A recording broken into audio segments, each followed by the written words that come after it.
Hi everybody, Arturo Spraycasso here. Today's painting is going to be an intermediate level painting. I call it castle view. It's not as much as the detail on the castle that I'm putting on. This is pretty much the same kind of detail that you do with the space castle. All I did was just spray some black off in the painting and the canvas somewhere and decided to work it like I would just a regular space castle.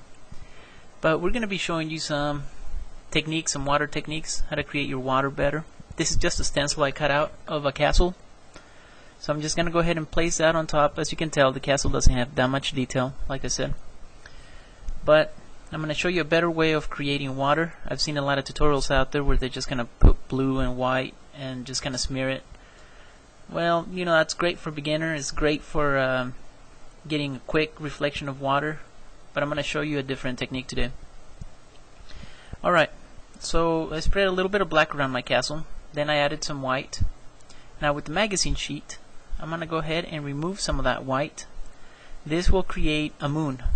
That's the type of effect I'm looking for. Okay, now the moon is not going to be very big. I originally intended to put a bigger bowl around my castle, but I figured, you know what, let's make it proportional, being that this is a smaller painting than I would normally do. So I'm just going to use a small lead to create a moon. I'm going to go ahead and use black, and same way we used to create planets. I'm going to add some color to this painting. Alright, a little bit of blue,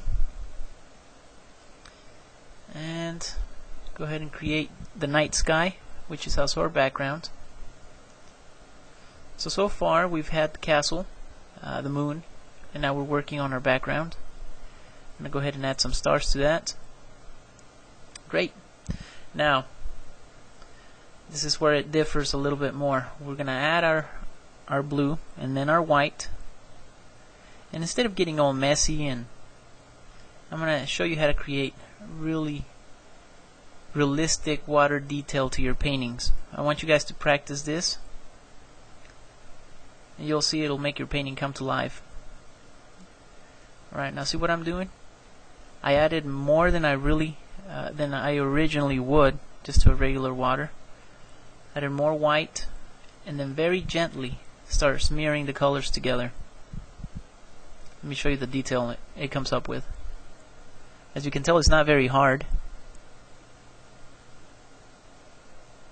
And of course, the more you make the waves with the folded sheet, well, the more wavier the water will be.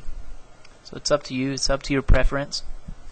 Now a little bit of orange and small amounts of brown just to create a beach-like scenery.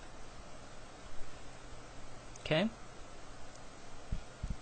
Now another thing that makes this tutorial a little more advanced is that instead of putting the colors that I'm going to remove from the bottom to create our terrain, I'm going to go ahead and create our colors, our terrain, on a different sheet. See, as you can tell, I'm creating them over here with the magazine sheet. Tap into it,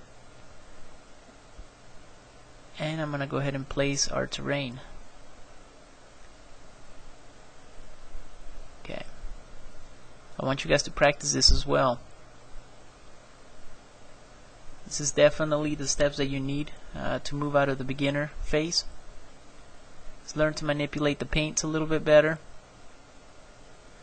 Create more realistic terrains, more realistic water.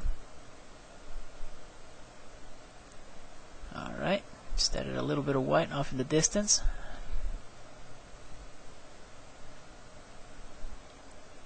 Let's see what our castle looks like. Awesome. Okay, good deal. You can add more detail to this. Of course, you know, you can add palm trees. But I think this would definitely get the gist of what I'm trying to show you guys, of how just a few more extra steps, a little bit better planning, get your painting skill a little further up the ladder. Let's take a closer detail look, and there you have it, folks. I hope you guys have enjoyed today's tutorial. And feel free to leave me some comments, email me, Arturo_Spraycasso@yahoo.com. go. Spraycasso 2008. And until next time, guys.